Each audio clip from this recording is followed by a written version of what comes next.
This will be a day long remembered. Now I am the master. Welcome to another episode of Legends and Theories, and welcome to week 20 of the Arrowverse Weekly Review. And this is a special week for two different reasons. Well, maybe three, maybe four, depending how you consider it. We go to week 20, and that means there's been 20 weeks of, the Arrowverse being back since Superman and Lois began. And it's pretty crazy to think about. Also, I'm looking at it, we had the 150th episode of The Flash to review, and then the John Diggle episode of Superman and Lois, and finally, the Grogu knockoff episode of Legends. So I'll go into all of them, starting with Legends, followed by The Flash's 150th episode, and finished up by Superman and Lois. So let's go into it. Starting up with Legends, we have This Is Gus, and really only remember that because, we have Gus, the knockoff, Grogu, / Baby Yoda / the child, and it was a pretty funny episode. Honestly, yeah, I really just like Legends for how ridiculous it is. It's such a fun time to watch, and this episode is no exception, learning that, of course, spoilers, both Mick, his daughter, is pregnant, and also he is with alien eggs in his brain that seems to be affecting his behavior. And we also followed A-Rod, and I don't remember if this is the first episode specifically focusing on him, or if there was one last season, but it's definitely nice to develop him a little more, since it's kind of been just there after appearing at the end of season 4, and really was pretty crazy when you think of it. And yeah, I just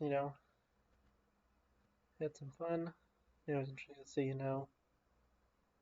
them bringing in different concepts, ones that they probably have to face with every day of trying to sell out to appease mass audiences. And it seems pretty ironic in a lot of senses, since although Legends isn't selling out by being its own unique and weird show, you could definitely argue that some other shows, I'm not going to say which ones, pretty sure you can figure it out,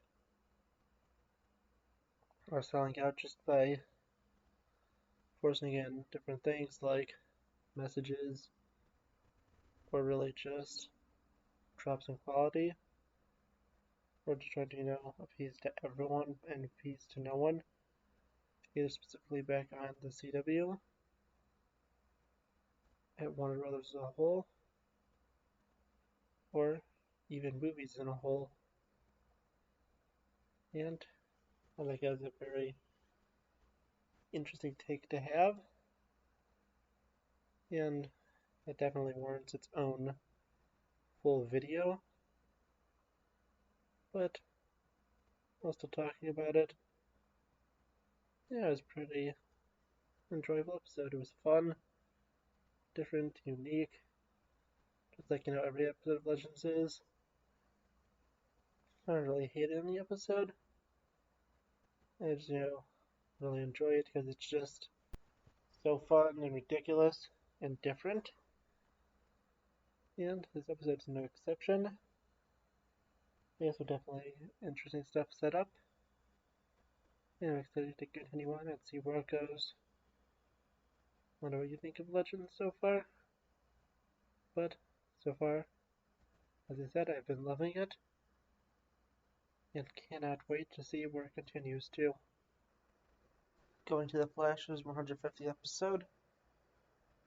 It was actually a really good episode. One thing is, it didn't really feel like it should have been an 150th episode. It felt like, more of a normal episode. And I think that would have been fine if it wasn't being hyped up as episode 150. And the thing is, unlike episode 100, which also had Nora in it, but was also, a return to basically all the major events from previous seasons, besides DeVoe at that time, and even more importantly, it showed a full-on, complete scene of every person affected by the particle accelerator at the time. I believe we only had one more addition to that, being Mirror Master, or Monarch, or whatever they wanted to call her. But, thinking back, I'm pretty sure we didn't have any more humans created at the time, but I might be missing, someone who was, a villain for, an individual episode or something. Can't remember exactly. If you can remember any original humans introduced that we saw the accelerator experiment happen to, explosion happen to, after the 100th episode. So basically in the last 50 episodes, besides Mirror Monarch, let me know. And yeah, while I'm thinking of it, this episode was really good. A nice continuation of the Godspeed story. A nice continuation to Barry's family, setting up the future, but it didn't really feel like it was, honoring the past, like Arrow's 150th episode, Emerald Archer did. It kind of felt like the opposite. I felt like it was just, just a normal episode. One that wasn't overly concerned with what was going on in the past. And honestly, I think Thawne should have appeared in here, since Thawne is really, basically in the show The Flash's Joker, or Lex Luthor, his arch nemesis, and really I think that it would have helped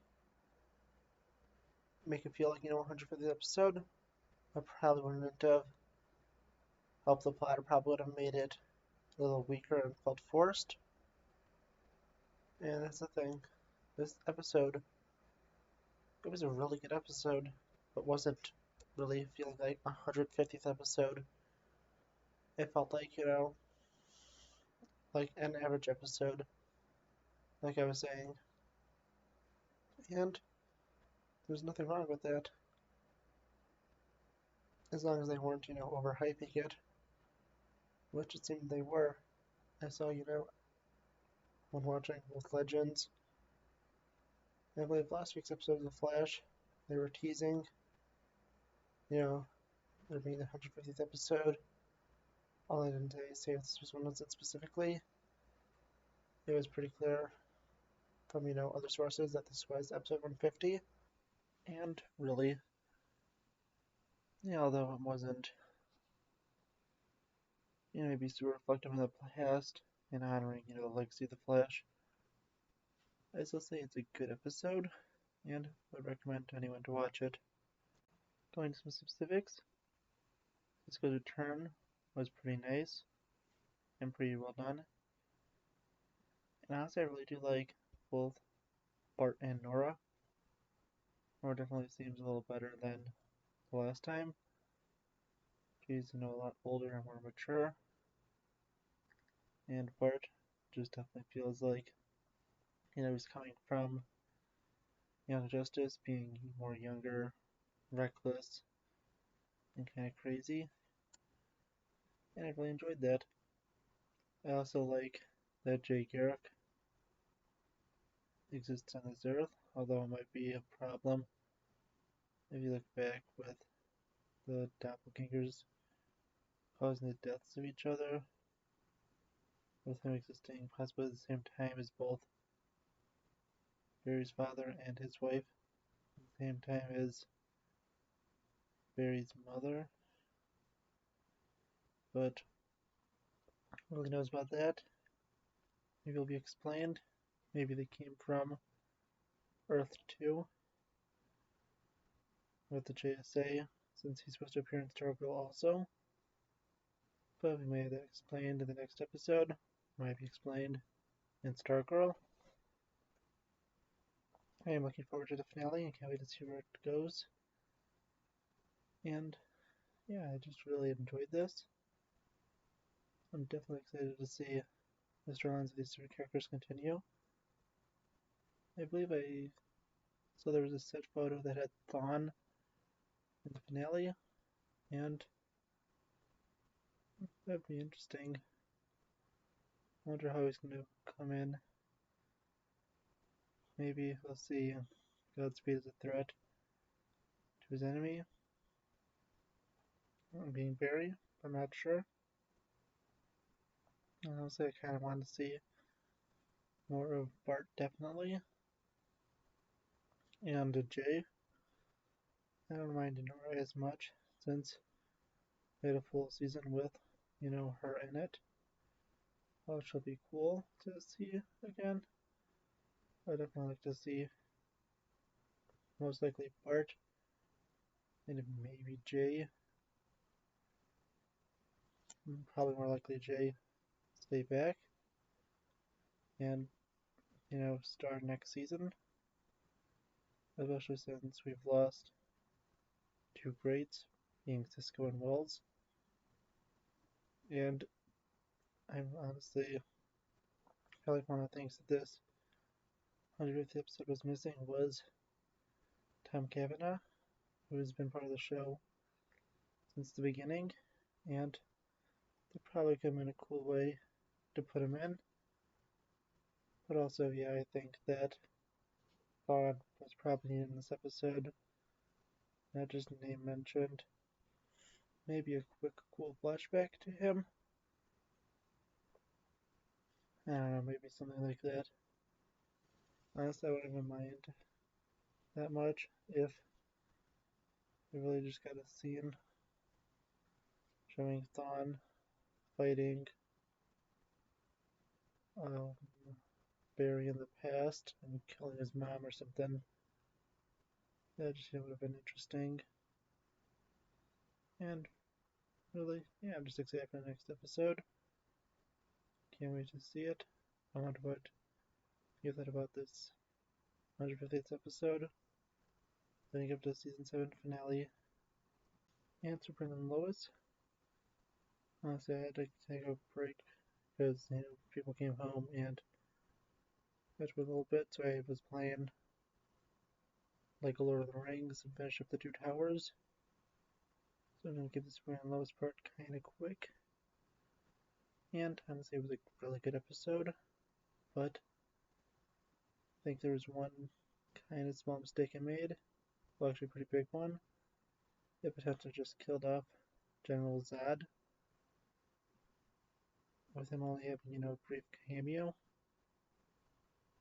And that's because they put his consciousness into Superman, and it seems that, especially from what they were saying, once the consciousness goes in, it can't really, come out.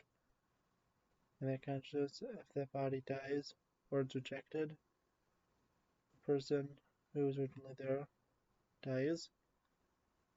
So, looking at it, I'd say that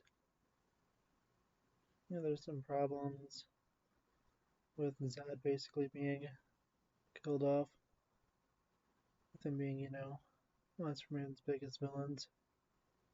Of course, one is probably Luthor. Second, if you're not just counting him as Justice League villains, Brainiac or Darkseid. And then, third would be the other one. And maybe say Darkseid then Brainiac. Then I would say Doomsday then Zod. At least personally. Although I do, would think of Zod when I think of Superman. I would think of Luthor, Darkseid, Brainiac, Doomsday before. Just, Zod's a cool character. And I haven't really watched the original Superman movies. So I'm just used to him from both Man of Steel and Krypton. And those are both pretty good adaptations. I think, him dying at Man of Steel is kind of bad, but at least they had some interesting stuff before. And really, I'm just kind of, excited. I want to see what this is all going to continue on to. I'm pretty excited to see the continuation of the show. And like how John Henry Irons has become both Steel and is, now an ally of Superman, knowing really the full truth and able to help him come back. Also, just interested to see what's happening with Morgan Edge now, since he gave up his consciousness for his father to take over. And I was at first a little confused by this. I thought that, well, at first that he was trying to just spread the consciousnesses across the earth, and it seemed like he didn't do that. Then I thought, maybe he infected John Henry Irons, but unless they decide to make it as a twist later on, it seems like they didn't do that. But the last possibility, which they basically confirmed, is he gave up his consciousness so his father could take over, and his father is going to finish off the plan, since, Morgan Edge failed, and I'm interested to see how he's going to escape prison. I'm guessing that Leslie Lar is going to do it and break him out, but also one thing I really want to see, and I'm excited from this episode going in, was John Diggle. And I think it was, kind of retconned in to be really nice, too, although we haven't really seen these characters interact.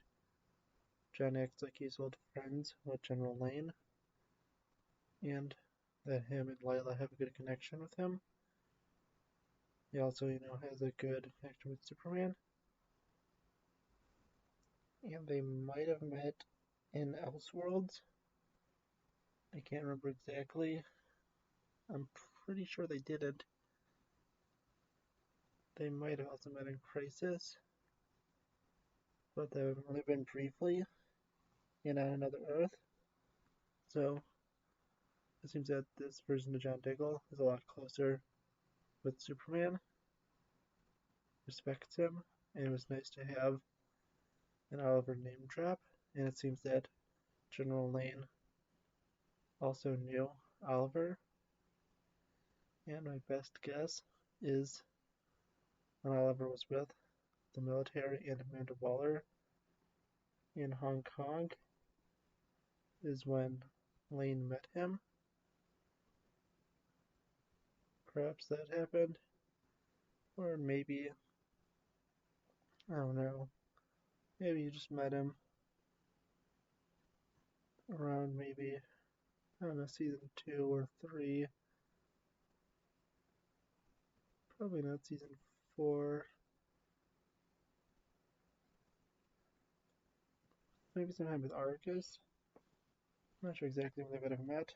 My best guess is Season 3's flashbacks.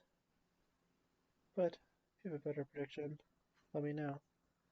But really, I'm just excited to see the rest of Superman and Lois and to see where the show ends up. This is my favorite show from CW this season, and the best of the Arrowverse. I am so excited. And this is really the first episode that felt like it's connected to the Arrowverse with having John Diggle in it. Since the other ones just feel so unique. And it was definitely cool to see John Diggle in it. And I'm pretty sure this takes place before his appearance in The Flash, because in there, he really makes the decision to finally accept what's going on with the Green Lantern ring he found.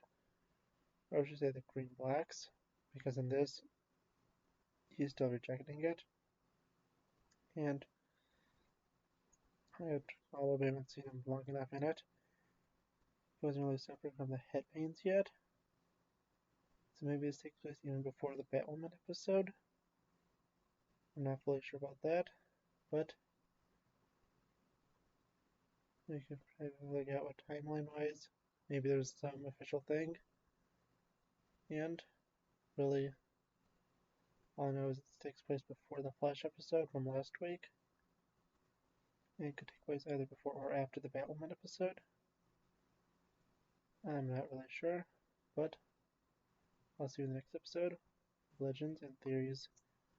Thank you for watching this episode of Legends and Theories. Please like the video, leave some comments, subscribe to the channel, and share it with your friends, and may the Force be with you